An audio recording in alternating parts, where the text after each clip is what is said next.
लेखन होता है जब भी हम किसी से कोई बात करते हैं नॉर्मल आम भाषा में, उसे संवाद कहते हैं। और जब हम इसको लिख के दिखाते हैं तो उसे हम बोलते हैं संवाद लेखन। संवाद लेखन है क्या? सिंपल है, कोई ज़्यादा बड़ी बात नहीं है, जिसमें आप अपने घर में अपनी मम्मी से बात करते हैं या फिर आप स्कूल में आके अपने अध्यापिका से बात करते हैं, उसे कहते हैं संवाद। जब हम दो लोगों के बीच में हम बात करते हैं। संवाद लेखन जब हम लिखते हैं तो कुछ चीज़ों का हमें ध्यान रखना चाहिए, जैसे कि भाषा बहुत सरल और सहज और स्पष्ट होनी चाहिए, जैसे कि हमें समझ में आए कि हम क्या लिखना चाहते हैं, बोलना चाहते हैं। नंबर 2, जो वाक्य हो वो छोटे होने चाहिए। और नंबर 3, हमें हर तरीके के विराम चिन्ह का प्रयोग करना चाहिए। जैसे अगर वो प्रश्न पूछ रहा है तो हमें प्रश्न चिन्ह का प्रयोग होना चाहिए, और जहाँ पर वह रुक रहा है अल्प विराम का प्रयोग होना चाहिए। तो आज हम इस पार्ट में एक प्रश्न है दुकानदार और ग्राहक के बीच का संवाद। इसके बीच में हम देखेंगे कि इसमें किस तरीके से हम संवाद लिख सकते हैं। वैसे ये हम नॉर्मल क्लास में भी डिस्कस कर चुके हैं, बट फिर भी हम एक बार दोबारा रिपीट करें। हम दुकानदार, आइए आपको क्या चाहिए, और चाहिए के बाद वो प्रश्न पूछ रहे हैं कि आपके साथ, तो हम प्रश्न चिन्ह।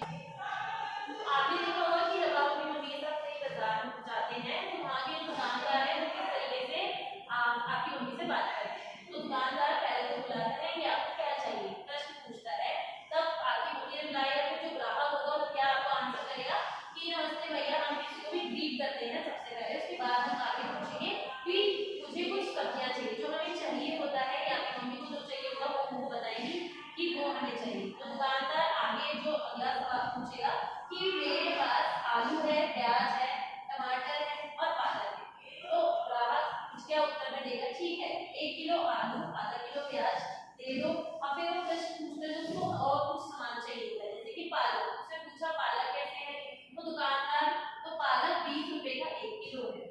ग्राहक, अच्छा ठीक है, 1 किलो पालक भी कर दीजिए। दुकानदार, भैया आपके कुल 150 रुपए हुए।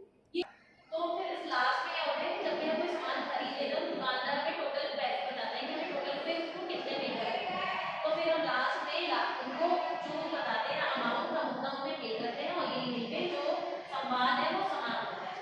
इस संवाद से हमें ये चीज़ सीखी कि जो भी हम संवाद लिखते समय सेम वही भाषा का प्रयोग करते हैं जो हम अपनी नॉर्मल भाषा प्रयोग करते हैं, जो नॉर्मल हम बोलते हैं। और इसके बाद आपका जो अगला प्रश्न है, पिकनिक पर जाते हुए एक भाई और बहन के बीच का संवाद आपको लिखना है। तो इसी पार्ट में प्रश्न नंबर 2 आपको दिया गया है, जो आपको गृह कार्य के रूप में इसको करना है। और संवाद लिखते समय आपको ध्यान रखते हुए करना है कि जो आपको यहाँ पर पात्र दिए गए हैं भाई और बहन, तो उसके ही बीच का आपको ध्यान में रखते हुए उसी विषय पर बात करना है। अगर वो पिकनिक में पूछ रहा है तो आपको पिकनिक से रिलेटेड ही उसमें संवाद लिखकर लाना है। देख लेते एक एक शब्द लिखूंगी मैं।